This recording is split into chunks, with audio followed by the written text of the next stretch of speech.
Hey, Salvador Briggman here. Welcome back to the Crowdfunding Demystified YouTube channel. And today we are talking about some of the stuff you gotta do before you go live with your Kickstarter campaign. What do you have to do? What do you have to square away in order to have a bang and to make sure that you knock this thing out of the park and you hit and exceed your fundraising goal? That is what we are covering today.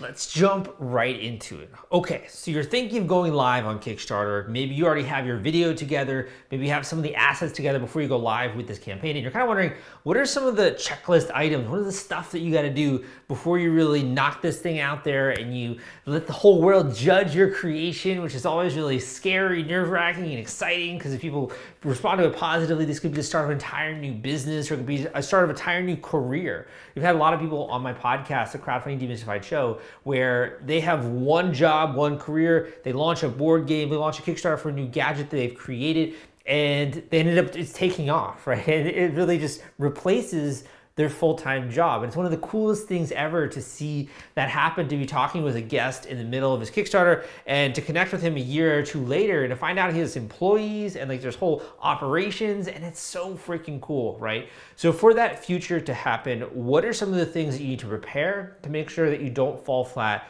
with this campaign? First of all, the most important part of running a Kickstarter campaign is making sure that you put together an effective pre-launch. Now, what is a pre-launch and kind of what is components of a pre-launch? I think most people have kind of a vague idea, right, of what the word pre-launch means and kind of what that is. But when you get into the actual details, it becomes a little bit more murky. So what do I mean by pre-launch, right? So there's some different circles of people that are in your life. The first is maybe friends and family. Then there are people who are maybe interested in your product and have signed up and have maybe liked your page on Facebook or followed you on Instagram, or you've done other things and maybe got them on an email list or something like that. And then you have people who have never heard of you before, and you're going to have to basically get them into one of these funnels in order to get them excited about your campaign. So we have a few different buckets, I call them. And there are a few different variables as well. So the first variable that I'm going to talk about is Kickstarter awareness. Are these people aware of what Kickstarter is, how it works when it comes to pre-ordering rewards, how it works when it comes to add-ons, all that kind of stuff? When someone is unfamiliar with Kickstarter itself, it's kind of like if someone was for the very first time to sign up for Amazon and they didn't know how it worked, and they try to buy a product, there's a little bit of teaching that goes along with that. The first time you sign up for Instagram, everyone's like, how does this thing work? Where do I find my photos? Where do I go my profile, right? There's always a little bit of education that comes with a new tool when you're not familiar with how it works. And the same thing is with Kickstarter. So usually a lot of your friends and family have never backed a Kickstarter campaign before. Therefore, you gotta put together a little bit of education for them. When it comes to doing your people who are following you, your fans, people that are following your Instagram, people that are following you on other kind of social media channels, they may or may not be aware of what Kickstarter is. So you might also have to do a little bit of education there. But ideally, the people that you gather as part of your tribe do have some kind of awareness of Kickstarter, and maybe they have backed a campaign before. A pre-launch is just a very fancy kind of wording for figuring things out before you go live. Now, what are the things we might want to figure out in a pre-launch? Number one, do people actually even want to buy this particular product? So you can do things like you can run a Facebook ad campaign. You can even just do organic posting on Facebook or Facebook groups. You can start to get some feedback, real world data from people that are out there, and see, are they interested in buying this product? Do they think this project sounds cool? If you're doing something like a board game, do they even want to participate? Maybe do some play testing, right? The whole beginning part of a pre-launch is really getting that a little bit of a validation, I call it, a validation phase. If you're doing other things like more sophisticated ads, you might also have a testing phase of some kind. What are some of the other variables you might want to get squared away? Another might be pricing. So you might want to ask the people that sign up for an email list or that are joining a community that you have on Facebook or in any kind of way interacting with you via direct message, you might want to ask them for feedback on your price. Because if you do, then you'll know at least it's not going to be too expensive, or this actually I think I could charge a little bit more. The more data points that you gather in your pre-launch phase, the easier it's going to be when you go live with your Kickstarter campaign, because then people are going to take action immediately and there are no objections, there are no hurdles to them actually supporting and backing your campaign. It's not too pricey or anything like that because you've already figured that out in the pre-launch. The last and final thing, and I have some other great videos out there on YouTube on actually doing a pre-launch, so I don't want to cover this entire video on pre-launch, but the last thing I'll just say is building up a tribe. coalescing a community base so that when you go live with the campaign, you get instant traction, instant funding, instant traffic to your campaign, and make it so that you begin to game the Kickstarter algorithm a little bit. And as you know, whenever there's popularity, whenever there's interest, you're gonna begin to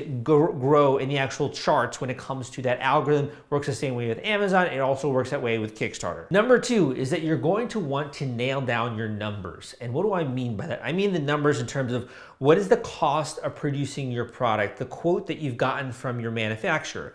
What are some of the costs if you actually exceed your fundraising goals? So one of the exercises that I like to do with my coaching students is that we'll put together an Excel spreadsheet and we'll go through a not so great case, an average case, and a best case scenario. So let's just say that not so great case. We only hit our fundraising goal. Let's just say we have a $20,000 fundraising goal on Kickstarter. We hit $20,000. What is gonna happen if we end the campaign and that's the amount that you've raised? How will that impact the costs when it comes to your manufacturing of the rewards? What happens if you end up raising maybe $75,000? What ends up happening if you raise $200,000?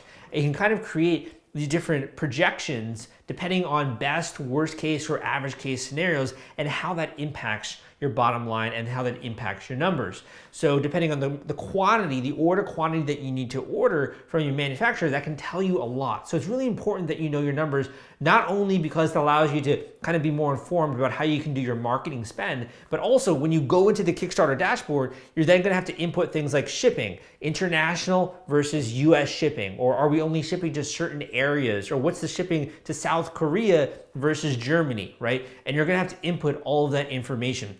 Same thing comes with if you're doing add-ons, right? So just say you've created like a new camera and one of the add-on accessories is maybe a case for that camera or new lenses for that camera, right? You're gonna have to be able to effectively price those and maybe very quickly if you're doing this on the fly. So having a robust Excel spreadsheet, I know that sounds so boring, obviously like breaking out the Excel spreadsheet, but having a good Excel spreadsheet is a must in order to drill into your numbers. And it also allows you to look at other things, right? So things like if we're gonna hire a service provider, if we're gonna hire a coach like me, you can sort of factor these costs into your overall Kickstarter marketing budget or into your overall budget. And in that way, you make sure that you come out ahead and there aren't any kind of surprises or last minute question marks when it comes to launching your campaign. The other thing I find is that a lot of beginning business owners, even if you're just doing like a tabletop game or something, you are a business owner, right? And a lot of beginning business owners are very fearful about spending money because they think, what if it goes wrong? Am I just throwing money down the drain, right? And I myself, when I started my business, was very scared about spending money or about investing in the business. The way that we combat that fear is by making everything known, right? And by setting a budget. And that way, the stuff that we're using to maybe purchase, a marketing insert, which you do when you're through fulfillment, or to purchase something related to the product, molds, right? Or to purchase like a 3D prototyping kind of a thing.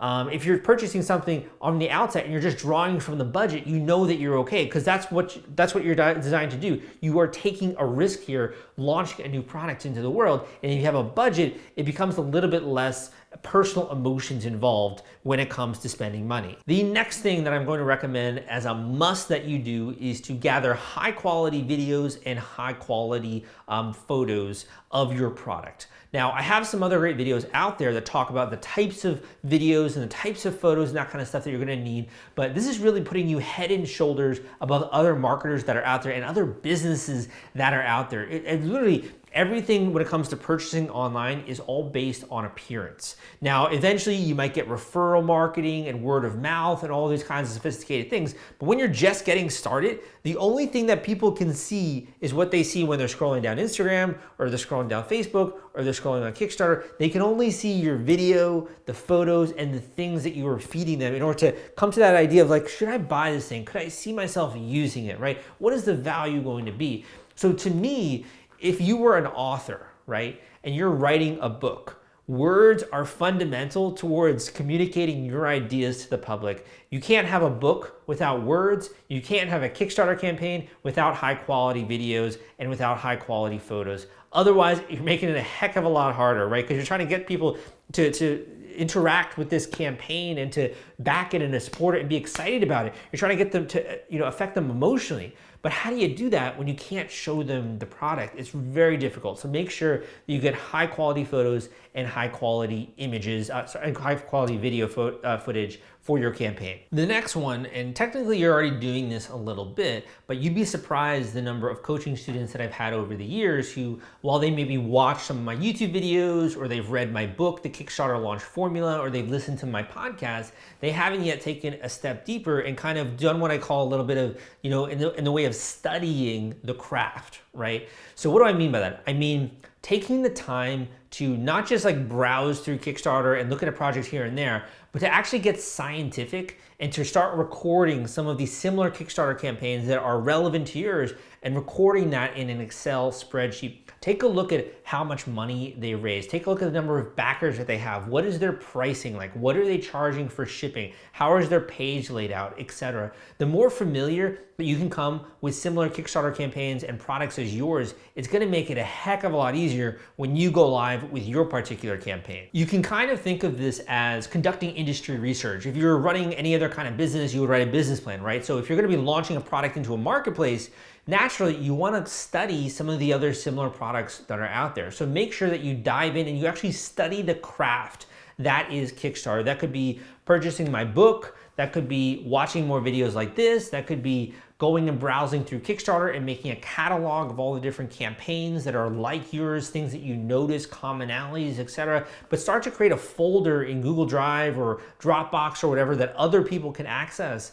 And in that way, when you bring on team members, they can also become exposed to this information that you're cataloging, and you can set yourself some realistic expectations. So for example, let's just say you're trying to launch like a software campaign, right, on Kickstarter, and you're trying to raise $500,000. Well, software is a notoriously difficult category on Kickstarter. So if you were to come to me and you're like, Sal, I'm trying to raise $50,000, I'd be like, okay, that's realistic for the category. It's going to be hard, but I think you can do it based on these other success stories and such. If you're like, Sal, I want to raise $500,000 for a new software app, it's going to be a little bit less of a good fit for Kickstarter, and you might want to consider another alternative like equity crowdfunding, WeFunder, Start Engine, Seed Invest, or some of these other platforms.